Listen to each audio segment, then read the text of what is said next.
Assalamualaikum warahmatullahi wabarakatuh. Selamat pagi teman-teman semua. Terima kasih atas waktunya. Pada hari ini saya akan memaparkan modul 4, yaitu tentang lingkungan sebagai sumber belajar. Yang pertama, kerjasama yang mendukung lingkungan sebagai sumber belajar. Yang pertama, satu, kerjasama antara guru dan kepala sekolah, kerjasama dengan orang tua dan masyarakat, kerjasama dengan penilik, kepala dinas dan komite. Selanjutnya, kerjasama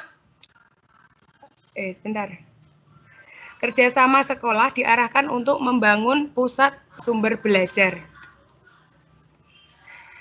Selanjutnya, beberapa hal yang dapat digunakan untuk membangun kerjasama dengan pihak terkait. Yang pertama, mengumpulkan data statistik dan sumber informasi. 2, melakukan negosiasi. 3, memberikan peranan nyata. 4, melaporkan keadaan sekolah. 5, memberikan tanda penghargaan.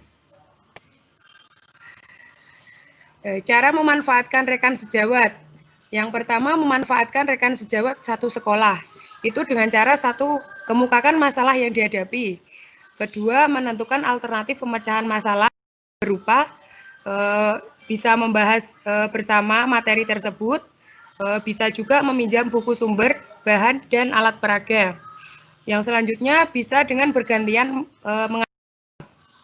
Selanjutnya, memanfaatkan rekan sejawat dari sekolah lain. Bisa dengan cara berdiskusi dan tukar pengalaman dalam mengatasi kesulitan belajar. Yang kedua, membangun pusat sumber belajar. Yang ketiga, mengadakan kegiatan bersama. Yang keempat, saling membantu dalam mengajar. Selanjutnya, PSB harus menyediakan yang pertama alat perlengkapan. Itu dapat berupa alat peraga, alat bantu belajar, alat praktik, dan berbagai benda dan barang. Yang kedua, sumber belajar itu berupa buku-buku pelajaran, majalah, koran, herbarium, insektarium, akuarium, tumbuhan dalam pot, binatang yang dipelihara, dan sebagainya. Yang ketiga, modul elektronik berupa kaset, audio, kaset, video, radio, TV, dan lain-lain. Ya, penempatan dalam PSB dilakukan dengan beberapa cara. Yang satu menurut jenisnya, yaitu ada alat praktikum, buku, tanaman, hewan, dan lain-lain. Yang kedua menurut mata pelajarannya.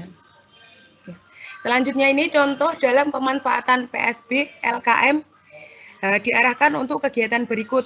1. Mengembangkan keterampilan atau konsep seperti kecermatan dalam menggunting, merekat, memasakkan, membuat percobaan, dan mengadakan simulasi.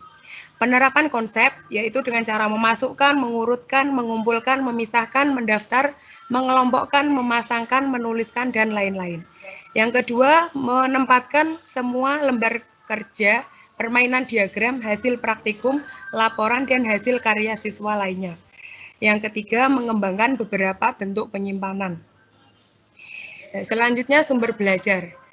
Beberapa hal yang perlu diperhatikan dalam menentukan lingkungan sekitar sebagai sumber belajar. Yang pertama, sumber belajar tersebut mudah dijangkau. Yang kedua, tidak memerlukan biaya tinggi. Ketiga, tempat tersebut cukup aman untuk digunakan sebagai sumber belajar. Selanjutnya, berkaitan dengan materi yang diajarkan di sekolah. Selanjutnya, pilihlah topik dan mata pelajaran sesuai petunjuk. 1. Topik dan materi tersebut erat sekali kaitannya dengan lingkungan. 2. Lingkungan yang dipilih merupakan salah satu sumber yang paling mungkin dapat digunakan untuk memperkaya materi. Sumber tersebut paling sesuai bagi sekolah dilihat dari kemudahan, kemurahan, keamanan, dan kesesuaian materi. Yang terakhir, sumber dari buku, kaitan tidak ada atau kurang, atau tidak ada contohnya. Ya. Selanjutnya, cara memanfaatkan narasumber. Yang pertama, materi atau informasi dapat diperoleh dari narasumber. Materi ini tidak dikuasai oleh guru dan sumbernya pun jarang. Yang kedua, narasumber tersebut tepat, yaitu narasumber yang benar-benar menguasai informasi tersebut. Yang ketiga, hindarkan hal-hal yang berwarna politik, karena siswa saatnya diberi informasi politik praktis. Ya, terima kasih. Berikut pemaparan dari saya. Mungkin ada yang kurang paham atau sudah paham semua?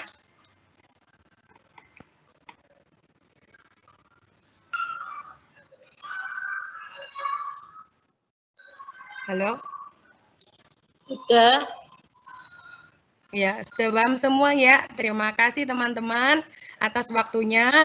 Demikian pemaparan saya hari ini. Wassalamualaikum warahmatullahi wabarakatuh.